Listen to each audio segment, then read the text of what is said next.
베드로후서 1장 19절에 있는 말씀입니다.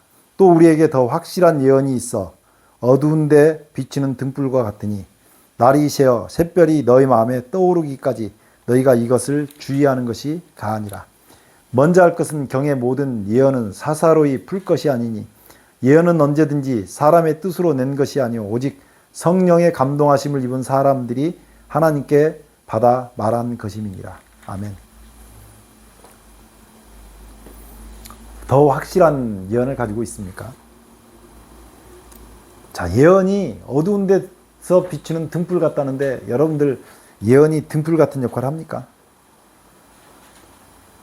성경의 예언을 안 사람들이 성경의 예언을 풀면 그것이 등불 같은 역할을 하냐고요. 네. 동봉 목사는 등불 같은 역할을 했죠. 예언을 알았기 때문에. 그런데 요즘의 세태를 보면 예언을 가지고 혼란만 가중한 것 같아요. 왜냐하면 말씀대로 예언을 보지 못해서 그런 현상이 생겨요. 예언을 연구한다고 했는데 자기 마음대로 예언을 연구하니까 예언이 엉터리가 되는 거예요. 예언을 자꾸 자기 마음대로 풀어서 하니까 이상한 사람들이 많은 거예요. 그래서 예언을 연구를 많이 하고 예언 연구를 깊게 하면 뭐가 나온다 그래요? 교주가 나온다. 전 세계에서 예수님이 제일 많은 곳이 대한민국이에요. 자기가 예수라고 하는 사람들이 세계적으로 자랑할 것이 없으니까 그런 거라도 자랑할 수 있게 만들었다 그거죠. 대단한 것 같잖아요. 오늘 구약의 계시록이라고 말하는 스가랴스를 공부하려고 하니까 이 얘기를 하는 거예요. 구약의 뭐라고요? 계시록. 예수님 오시기 한 500년 전쯤에 기록된 책이에요. 스가랴서는 총 14장으로 되어 있어요. 14장으로 되어 있는데 첫 번째는 예루살렘 회복이 1장에서 6장까지, 그리고 금식에 대해서 7장과 8장에서 금식에 대한 이야기, 그리고 경고인데요. 경고가 9장에서 13장까지 나와요. 이 경고는 이방인에 대한 경고가 9장에서부터 11장까지 등장하고 유대에 대한 경고가 12장에서 13장까지 등장을 해요. 근데 이 경고 사이에 뭐가 나오냐면 예수님의 십자가에 달리시는 이야기가 나와요. 나귀를 타고 십자가에 달리기 시간에 나귀를 타고 왕으로 입성하는 이야기하고 은 30에 팔린 이야기하고, 성경에서는 하나님이 세 분이 계셔요. 근데 그 세 분을 하나라 그러죠. 아버지 하나님, 제가 이게 삼위일체 강의할 때 잘 해놨어요. 성령 하나님, 성자 예수님, 이렇게 해서 삼위일체 세 하나님이 다 여호와라고 하는 것을 제가 성경으로 증명을 했단 말이에요. 그 하나님은 서로 짝이에요. 세 분이 한 분이라고도 표현하는데 어쨌든 하나예요. 하나인데 이 세 분이 서로 짝인데 그 짝을 쳐라. 짝을 치면 그 양들이 흩어진다는 표현을 하면서 거기에 예수님께서 이 십자가에 달리시는 이야기, 십자가에 달리시는 이야기가 등장을 해요. 여기 이방인과 유대인에게 왜 경고를 했을까? 십자가를 통해서 인류를 구원하시는 그 예수님이 오시니까 예수님 받아들이자면 이방도 위험하고 유대인도 위험한 거죠. 만약에 십자가에 달리신 예수님을 발견하고 구주로 영접만 하면 이방인에게도 복음이 되고 유대인에게도 복음이 되죠. 그 다음에 초막절은 초막절이 14장에 나오는데 초막절은 예수님께서 다시 오시는, 이건 재림과 그 후에 있을 일들을 얘기하는 거예요. 그러니까 이 짤막한 14장의 이야기 속에 이 세상의 모든 이야기가 다 들어있다고 보시면 돼요. 예루살렘이 왜 회복됐느냐? 바벨론에 끌려갔잖아요. 바벨론에 끌려간 다음에 그 바벨론에서 돌아와가지고 대제사장 여호수아하고 총독이었던, 유다 총독이었던 스룹바벨이 이스라엘에 들어와서 예루살렘을 회복시키는 이야기가 나와요. 1장에서 6장까지 뭐라 그랬어요? 예루살렘 회복이잖아요. 그 회복에 대한 이야기를 이렇게 또 볼 수 있는데 골짜기가 나오거든요. 화석류 나무 사이에 골짜기에서 또 이야기가 시작돼요. 이 골짜기가 뭐냐? 근데 6장에 가면 다시 노산이 나오는데 노산 사이에서 이렇게 나와요. 노산 사이, 산 사이가 뭐라고 얘기해요? 산 사이를? 골짜기라고 그래요. 거기서 골짜기 이야기가 다시 나와요. 14장에 가면 하나님께서 예루살렘에 임하시는데 그게 동서로 산이 남북으로 쫙 갈라지면서 동서로 뭐가 하나 생겨요. 골짜기가 생기는 거예요. 그렇게 해서 골짜기 이야기가 계속 등장하는 거예요. 그럼 이 골짜기가 뭐겠어요? 골짜기가 뭐가 있는 곳이에요? 시냇물이 있는 곳인데 여기서 어디 회복이라고 그랬어요 이게? 이스라엘, 예루살렘. 그렇죠. 예루살렘이죠. 여기가 어디 있는 곳이에요? 1장에서 6장까지 예루살렘에 있는 이야기예요. 거기 있는 사람들이 금식에 대해서 물어보는데 거기에 대한 답변과 질문이 나오는 거예요.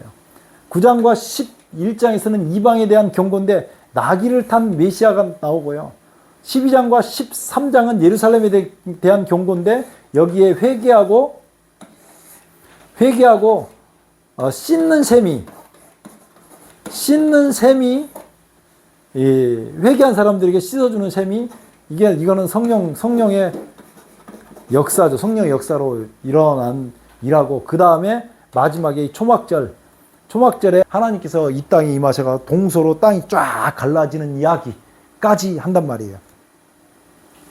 14장 4절 그날에 그 발이 예루살렘 앞 곧 동편 감람산에 서실 것이요 감람산은 그 한가운데가 동서로 갈라져 매우 큰 골짜기가 되어서 산 절반은 북으로 절반은 남으로 옮기고 동서로 갈라지는데 남하고 북으로 그냥 쫙 갈라지고 거기 골짜기가 생기는 거예요. 골짜기 이야기를 연결해서 봐도 이 이야기가 골짜기 이야기로 나눈다면 세 부분으로 나눌 수 있어요. 요거를 조금 더 자세히 나눠서 한번 보겠습니다. 자, 1장 1절에서부터 6절까지는 돌아갈게. 이게 무슨 말 같아요? 인사말 같아요. 인사말인데 두 연인이 서로 사랑에 빠졌어요. 근데 한 사람이 떠나갔네요. 배반을 해가지고. 그런데 두 사람 관계를 회복하려고 그러면 누가 돌아와야 돼요? 떠나간 사람이 돌아와야 돼요. 떠나간 사람이 분명하게 자기 입장을 정리하고 내가 잘못했어. 이렇게 해서 돌아와야 되는 것이 정상이에요. 이스라엘 백성들이 하나님을 떠났어요. 그래서 바벨론의 그 느부갓네살 왕 때에 완전히 멸망하게 해가지고 바벨론으로 사람들을 다 이주를 시켜갔단 말이에요.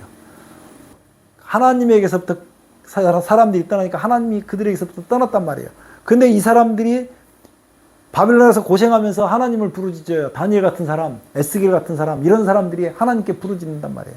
그러니까 이 사람들이 부르짖으니까 하나님께서 이 사람들을 돌려주잖아요. 그러니까 제발 돌아와. 내가 너희로 돌아갈게. 그렇게 하면서 악한 행실에서 떠나지 않았기 때문에 내가 돌아가지 못했다. 그렇게 얘기하시는 하나님의 음성이 있었단 말이에요. 그런데 거기에 골짜기가 있는데 거기에서 말이 4마리가 나와요. 홍마, 자주마, 백마 이렇게 해서 말 4마리가 등장을 합니다. 그리고 거기에 이상한 예언인 넷뿔, 4명의 대장장이가 나와요. 넷뿔은 뿔이 4개 있는데 이 넷뿔이 유다와 이스라엘을 예루살렘을 해친 뿔이라고 얘기해요. 이 뿔이 무엇인지는 6장과 함께 공부를 해야 이게 되고요. 4명의 대장장이는 이 넷뿔이 예루살렘 유다 사람들을 쳐서 멸망을 시키니까 4명의 대장장이가 와가지고 이 넷뿔을 꺾는 게 이 4명의 대장장이가 하는 일이에요. 이게 뭔지는 앞으로 저랑 같이 공부를 해 나갈 것입니다. 세상에 엉터리 예언 해석이 얼마나 많은지 몰라요. 이런 얘기를 들으면 좀 신기하잖아요. 자, 그 다음에 예루살렘을 청량하는 얘기가 나옵니다. 예루살렘을 청량한다는 것은 무슨 얘기일까요? 그렇지. 건축하려고 지은 거예요. 청량한다고 하는 것은 뭘 재고 측량하는 것은 다른 의미도 있을 수 있지만 여기서 청량한다고 하는 것은 건축하기 위해서 하는 거예요. 그러면서 거기에 뭐라고 하냐면 북방 바벨론에 거하는 시온아, 그러니까 바벨론에 끌려갔던 이스라엘 백성들을 뭐라고 부르냐면 시온이라고 부르는 거예요. 바벨론에 거하는 시온아. 시온은 본래 유다가 있는 예루살렘이 있던 그 땅을 갖다가 시온이라고 불렀거든요. 그 영어로는 자이온이라고 부르는 곳이 이 시온인데 그러니까 장소가 시온이 아니고 이스라엘 백성이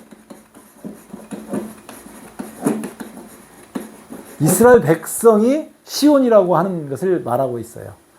왜냐면 이제 3장 1절로 7절에 보면 굉장히 중요한데요. 대제사장 여호수아가 정결케 되는 이야기가 나와요. 사단이 섰고, 그 다음에 이 사단이 섰다고 하는 이야기를 제가 3장을 할 때 아주 자세하게 할 거예요. 사단이 서 있는 이야기가 뭔지.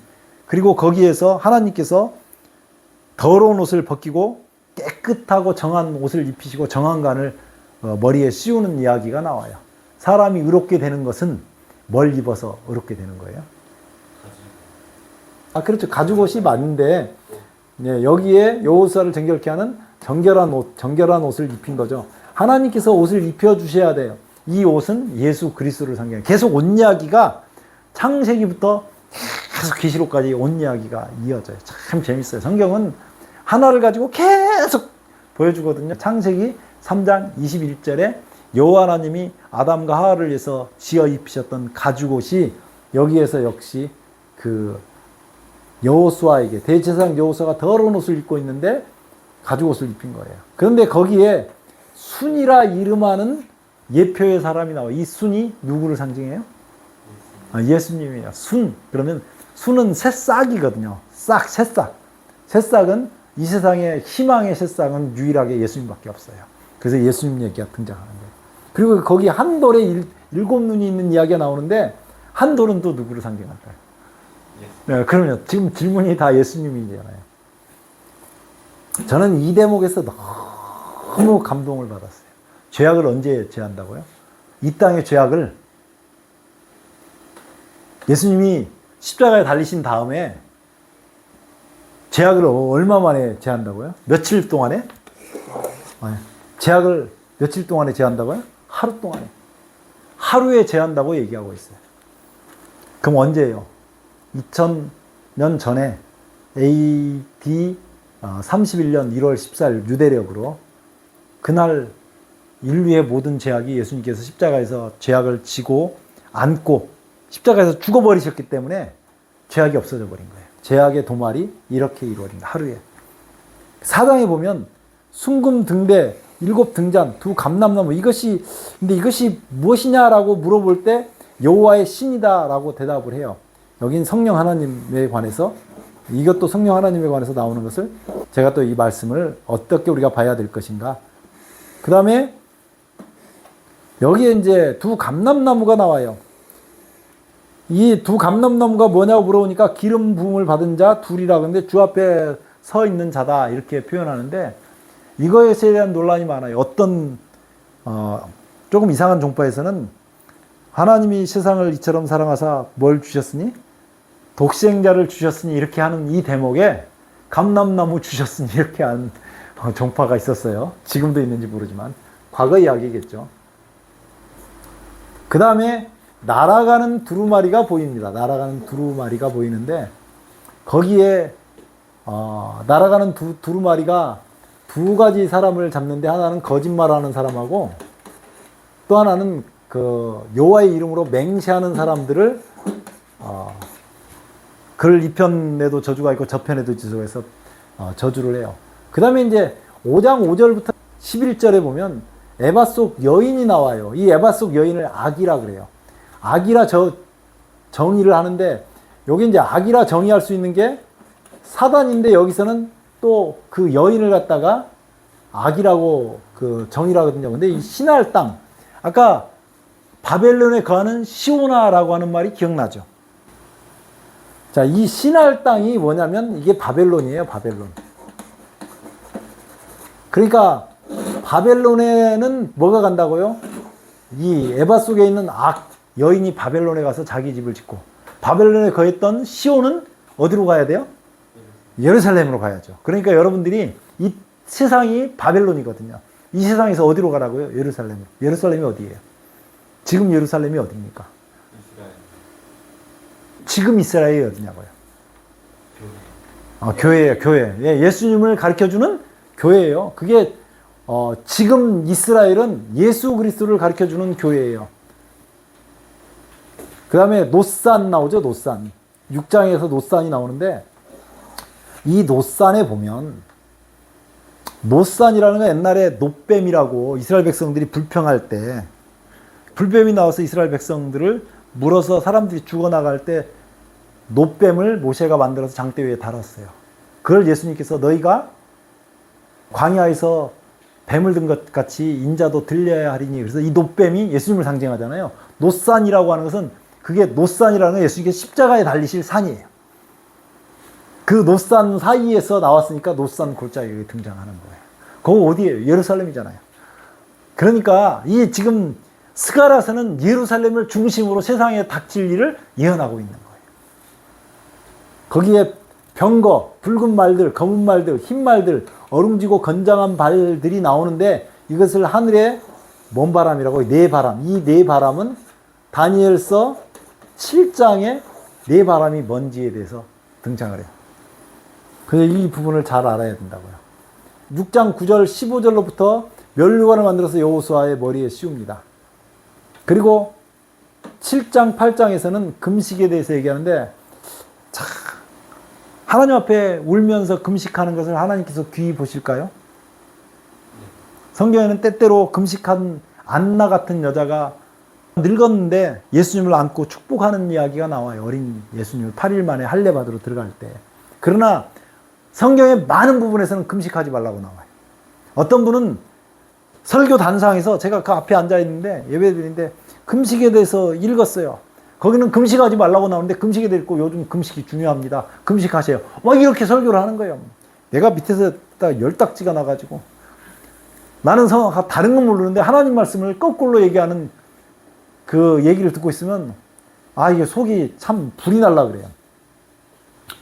금식을 우리가 70년 동안 해온 대로 5월간에 울며 금식하고 재개하니까 회개할까요? 그렇게 했더니 그때 너희가 이 금식을 안 해서 망한 게 아니고 긍휼이 없고 재판을 잘못해가지고 과부와 고아와 형편이 어려운 사람들을 돕지 않아서 그래서 너희들에게 멸망이 임한 것이다.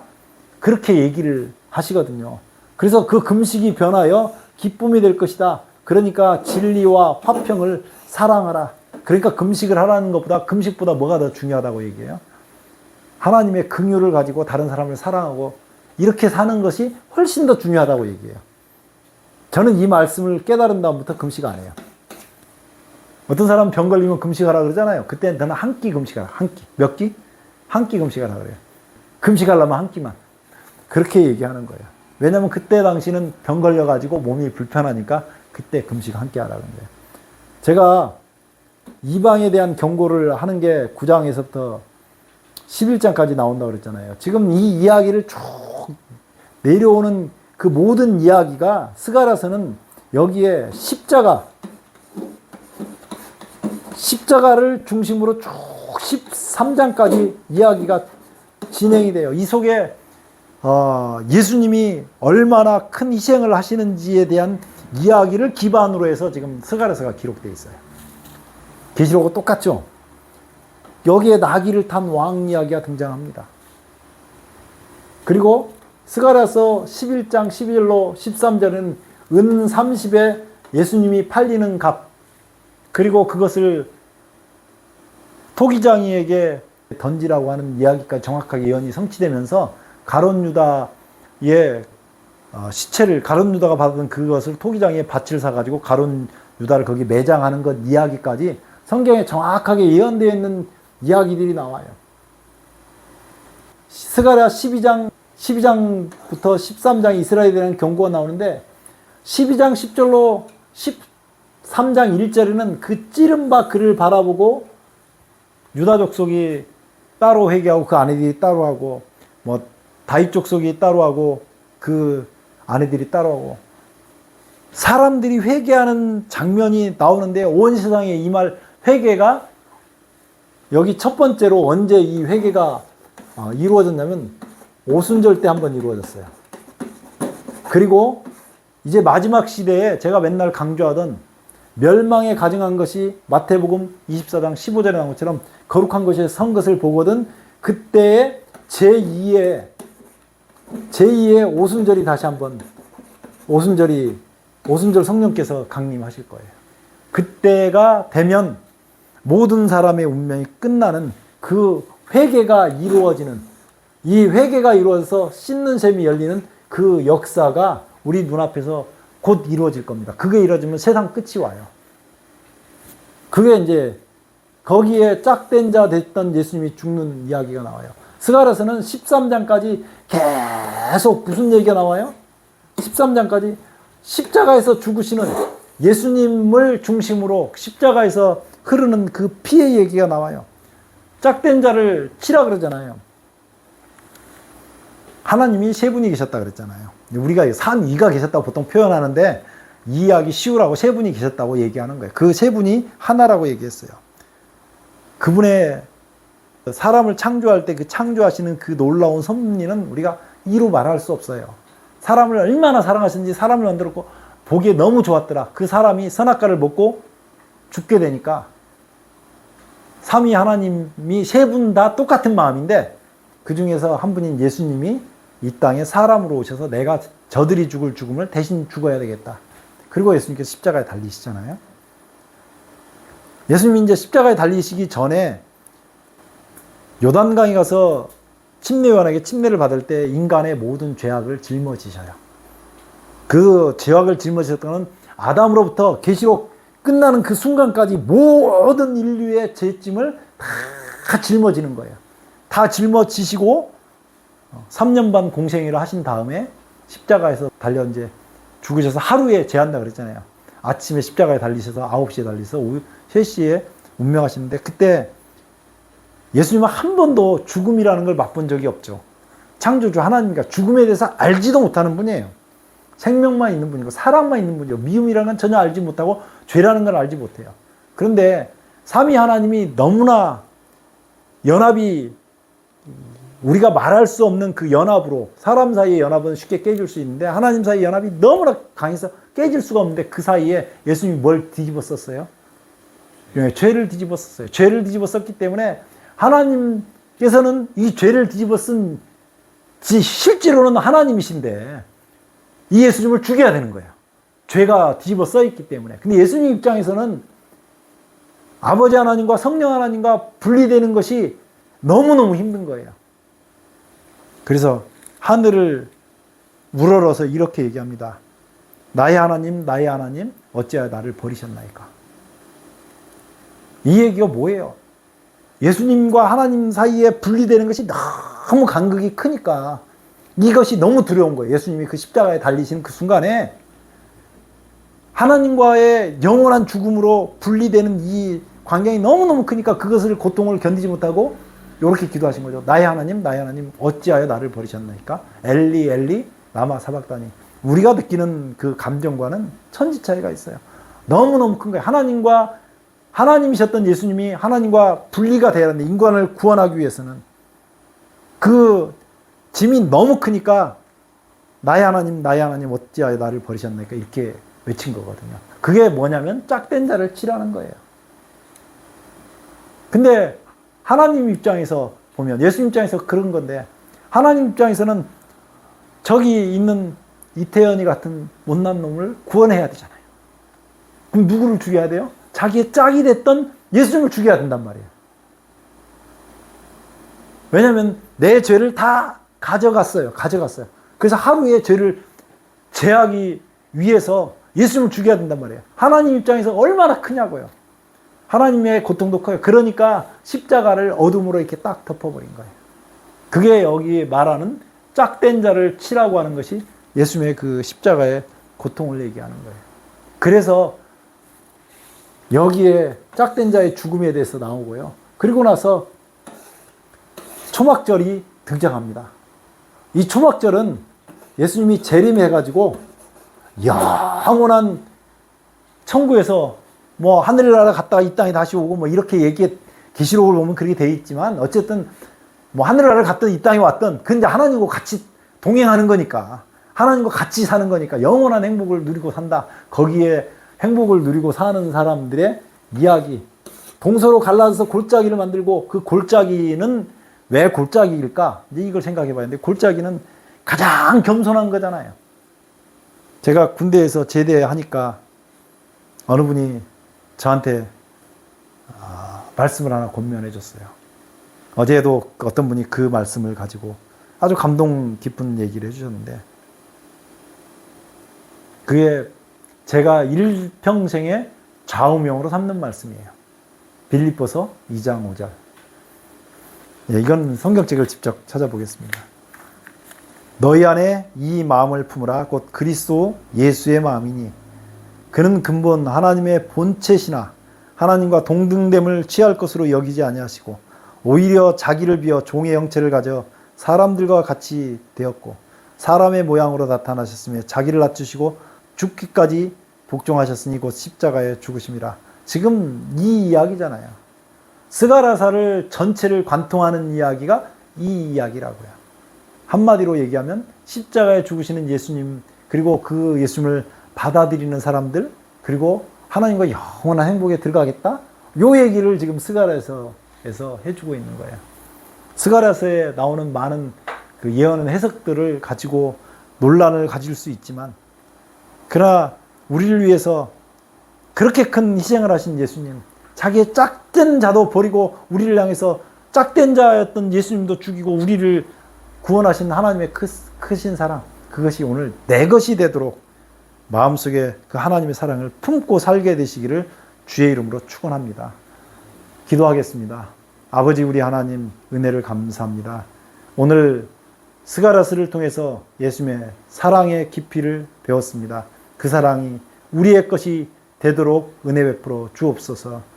세상이 이제 곧 여러 가지 일들이 있겠지만, 닥쳐올 환란이 있겠지만 주님, 그러나 그 모든 것 과정에서도 십자가를 바라보고 회개하는 사람들, 그 찌른 바 그를 바라보고 회개하는 역사가 일어난다고 하셨사오니 주님, 성령 하나님 역사하셔서 우리 속에 회개하는 심령을 주시고 회개하는 이 일이 일어날 수 있도록 은혜를 베풀어 주시옵소서. 주님, 속히 오셔서 이 세상의 더러운 죄악을 끝내주시고 우리가 주님과 영원한 삶을 살 수 있도록 은혜 베풀어 주옵소서. 예수님 이름으로 간절히 기도드리옵나이다. 아멘.